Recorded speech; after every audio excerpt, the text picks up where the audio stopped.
சிவன் வசிக்கும் கைலாசத்துக்கு போகிறது பயங்கர சீக்கிரட்டான ஒண்ணுன்னு போன சம்பாலா டீகோட் பண்ண வீடியோலயே அந்த கைலாய மலையை பத்தி பேசியிருப்போம். அதாவது எப்படின்னா, சம்பாலாவுக்கு போகணும்னா அதுக்கு கைலாசம் தான் ஒரே வழி. கைலாசத்தை ரீச் பண்ணிட்டோம்னா சம்பாலாவுக்கு போகிறது ஒன்றும் அவ்வளோ பெரிய விஷயம் கிடையாதுன்னு அந்த வீடியோல சொல்லியிருப்பேன். அது ஒரு வகையில உண்மைதான். ஏன்னா சம்பாலா எங்க இருக்குன்னு யாருக்குமே தெரியாது. ஆனா கைலாசம் எங்க இருக்குன்னு எல்லாருக்குமே நல்லா தெரிஞ்ச விஷயம். எல்லாருக்குமே நல்லா தெரிஞ்ச இடம் தான் அப்படின்னா அப்போ கைலாசத்துக்கு ஈஸியா போகலாமே அப்படின்னு நாம நினைக்கலாம். பட் அதுதான் இங்க நடக்காது. நீ என்னதான் முட்டி மோதினாலும் மவுண்ட் எவரெஸ்ட் கூட போய் டச் பண்ணிடலாம். ஆனா கைலாசத்தோட பாதி டிஸ்டன்ஸுக்கு போகணும்ன்றது கூட பயங்கர சேலஞ்சிங்கான ஒண்ணு. அப்படி முயற்சி செஞ்சு போனவெல்லாம் பாதி டிஸ்டன்ஸுக்கு போயிட்டு இதுக்கு மேல போனா வேலைக்கு ஆகாதுடா, நாம திரும்பி வரவே மாட்டோம்னு புரிஞ்சுக்கிட்டு அப்படியே யூட்டர்ன் எடுத்து திரும்பி கீழே வந்துட்டான். இது போல பல பேர் செஞ்சிருக்காங்க. ஆனா ஒரு ஆள் மட்டும் கைலாசத்துக்கு போயிட்டு வந்துட்டாங்கன்னு சொல்லுவாங்க. அது யாருன்றதை ஃபர்தரா பேசும்போது பார்க்கலாம். பட் இதுல செம்மையான விஷயம் என்னன்னா, இந்த மவுண்ட் எவரெஸ்ட் இருக்கு பாத்தீங்களா, அதோட ஹைட் வந்து 8849 மீட்டர். அதுவே இந்த கைலாய மலையோட ஹைட் வந்து 6638 மீட்டர். அந்த மவுண்ட் எவரெஸ்ட்டை விட இந்த கைலாய மலையோட ஹைட் வந்து 2200 மீட்டர்ஸ் கம்மி தான். ஆனாலும் அங்க போனவனால இங்க போக முடியலன்றது தான் உண்மை. ஸோ கைலாய மலையில அப்படி என்ன இருக்கு, எதனால யாராலுமே அதோட சிகரத்தை தொட முடியல, அண்டு பாதி டிஸ்டன்ஸுக்கு போயிட்டு எதுக்காக பயந்து திரும்பி வந்துட்டாங்க, அண்ட் சிவனும் பார்வதியும் உண்மையிலேயே அந்த கைலாசத்துல தான் இருக்காங்களா, இல்ல இதெல்லாம் எவனாவது சும்மா கிளப்பி விட்ட கதையான்றதை இந்த வீடியோல டீகோட் பண்ணிடலாம். அதுக்கு முன்னாடி நீங்க நம்ம சேனல் இது வரைக்கும் சப்ஸ்கிரைப் பண்ணல, சப்ஸ்கிரைப் பண்ணிடுங்க. அப்படியே பக்கத்துல உள்ள பெல் ஐகானை கிளிக் பண்ணி ஆல்ல கிளிக் பண்ணிடுங்க. அப்பதான் நான் அடுத்தடுத்து போடக்கூடிய வீடியோஸை நீங்க இமிடியேட்டா பார்க்கலாம்.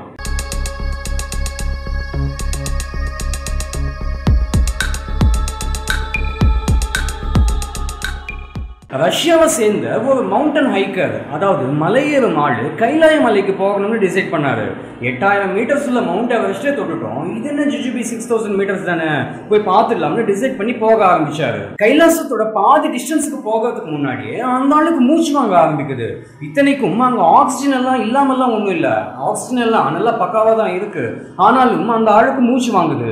பட் இங்க அதிசயம் என்னன்னா, இன்னும் கொஞ்சம் டிஸ்டன்ஸ் போக போக ஹார்ட் பீட் அதிகமாக ஆரம்பிச்சது. அது மட்டும் இல்லாம கை காலில் உள்ள நகங்கள், தலைமுடி இதெல்லாம் வேகமா வளர ஆரம்பிச்சது. இது பத்தாதுன்னு அந்த ஆளுக்கு வயசு அதிகமாகிறது போல ஃபீல் ஆக ஆரம்பிச்சது. இதுல வேடிக்கை என்னன்னா, அந்த மவுண்ட் எவரெஸ்ட்ல ஆக்சிஜன் கம்மியா, அதையே சக்சஸ்ஃபுல்லா கம்ப்ளீட் பண்ண மனுஷனை இந்த கைலாசத்தோட பாதி டிஸ்டன்ஸே கதி கலங்க வச்சிருச்சு. லேசா பயப்படவும் செஞ்சாரு. ஏன்னா பக்கத்துல இருந்து யாரோ இதுக்கு மேல கண்டினியூ பண்ணாத, மனுஷங்க போகக்கூடிய இடம் கிடையாது அதுன்னு ஏதோ வாய்ஸ் வந்து சொல்றது போலே ஃபீல் ஆச்சான். அந்த ஆள் டோட்டலா அப்செட் ஆயிட்டான். உடம்பும் அதுக்கு ஏற்ற மாதிரி செட் ஆகல. ஸோ இனி கண்டினியூ பண்ண வேணாம், அப்படியே யூட்டர்ன் போட்டு கீழே இறங்கி போயிடலாம்னு கீழே இறங்கி வந்துட்டாரு. கீழே இறங்க அந்த ஹார்ட் பீட் நார்மல் பொசிஷனுக்கு வந்துடுச்சு. இந்த ஆள் இருந்துக்கிட்டு, என்னடா மவுண்ட் எவரெஸ்ட்டுக்கே போயிட்டு வந்துட்டோம், அதை விட கம்மியான டிஸ்டன்ஸ் உள்ள இந்த கைலாசத்துக்கு ஏன் போக முடியலன்னு ரிசர்ச் பண்ணி பார்க்கும்போது தான் தெரிய வந்தது, எவன்லாம் துணிஞ்சு மேலே ஏறி போனானோ அவெல்லாம் இப்போ இல்லை. இது ஒன்றும் விளையாட்டு கிடையாது, சீரியஸாவே அப்படி ஒரு சம்பவம் நடந்திருக்கு. சைபீரியாவை சேர்ந்த சில குரூப் ஆஃப் கிளைம்பர்ஸ் ஒரு 4-5 பேரா சேர்ந்து கைலாசத்துக்கு போக ட்ரை பண்ணாங்க. அவங்களால எவ்வளவு முடியுமோ அவ்வளவு டிஸ்டன்ஸுக்கு போயிருக்காங்க. பட் என்னதான் போனாலும் ஒரு கட்டத்துல இதுக்கு மேல போக முடியாத சிச்சுவேஷன் வந்திருக்கு. அப்போ கீழே இறங்கி வந்துட்டு இருக்காங்க. அவங்க கீழே இறங்கி வந்த பிறகு 1 இயர் கழிச்சு அவங்களாம் வயசாகி இறந்து போனாங்களாம்.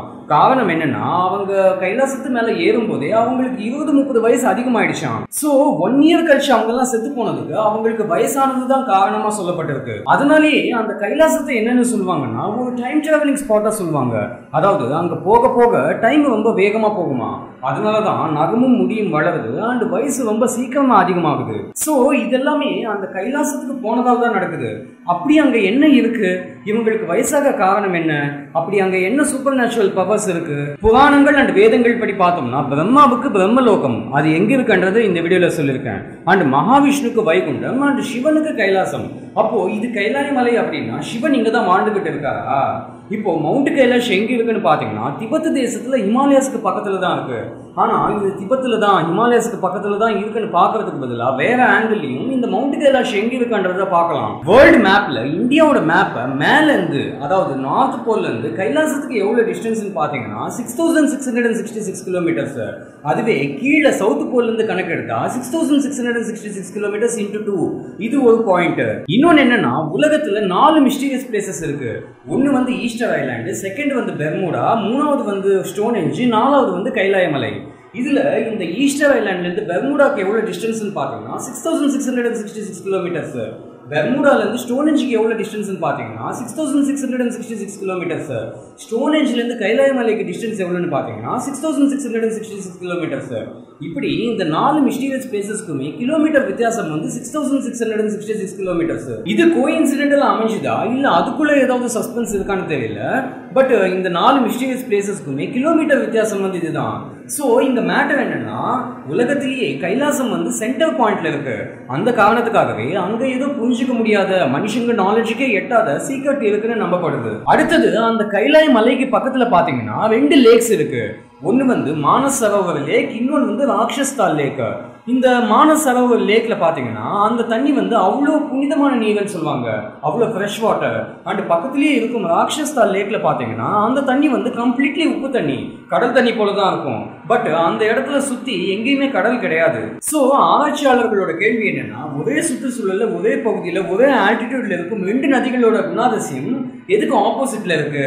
இது வந்து ஃப்ரெஷ் வாட்டர் அண்ட் அது வந்து சால்ட் வாட்டர். இந்து புராணங்கள் படி பாத்தீங்கன்னா இந்த மானசரோவர் லேக்க சூரியனோட ஒப்பிட்டு சொல்லுவாங்க, அதுவே ராக்ஷஸ்தால் லேக்க சந்திரனோட ஒப்பிட்டு சொல்லுவாங்க.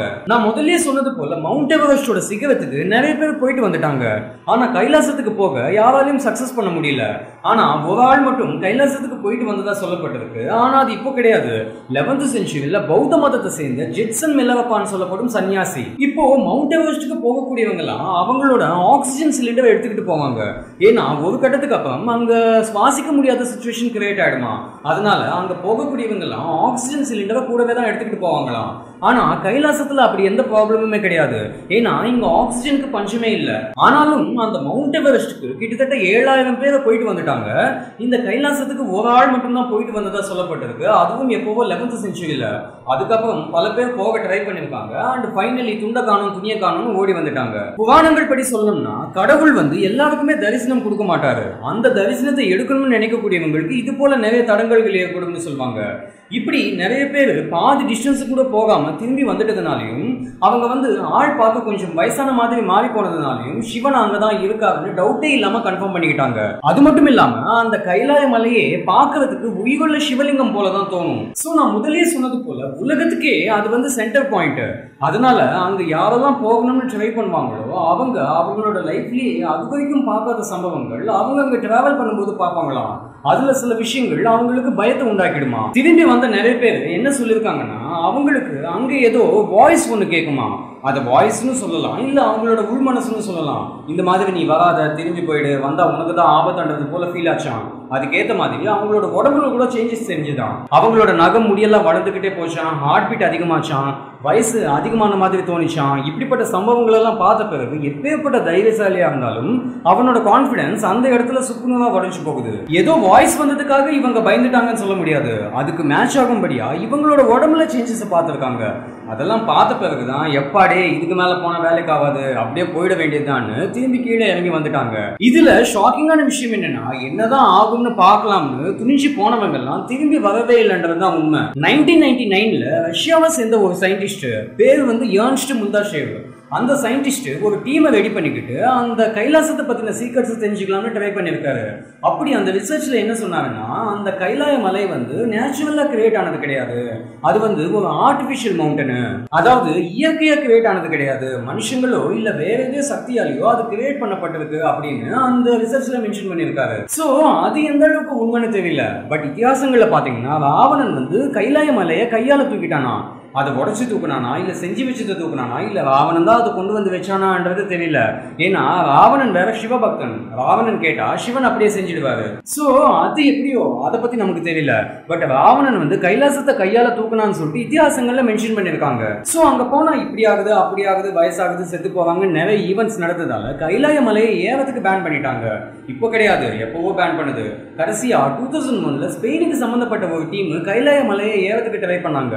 எல்லாருக்கும் நடந்தது போலதான் அவங்களுக்கும் நடந்தது. சோ அவங்களும் திரும்பி கீழே வந்துட்டாங்க. கடைசியா அந்த டீம் தான் கைலாய மலையை ஏறினது. ஹிந்துயிசத்துல மட்டும் இல்லாம திபெத்தியன்ஸும் பௌத்த மதக்காரங்களும் அந்த கைலாய மலையை புனித ஸ்தலமா தான் பார்க்கறாங்க. அங்கதான் சிவனும் பார்வதியும் வாழ்ந்துகிட்டு இருக்காங்கன்னு நம்பப்படுது. கைலாசத்துக்கு போக தான் பர்மிஷன் இல்லையே தவிர அந்த மானசரோவர் லேக்குக்கு பக்கமா போகும்போது சவுண்ட் ஒன்று கேட்குமா. அந்த சவுண்ட் வந்து ஃபிளைட் சவுண்ட் போல தோணுமா.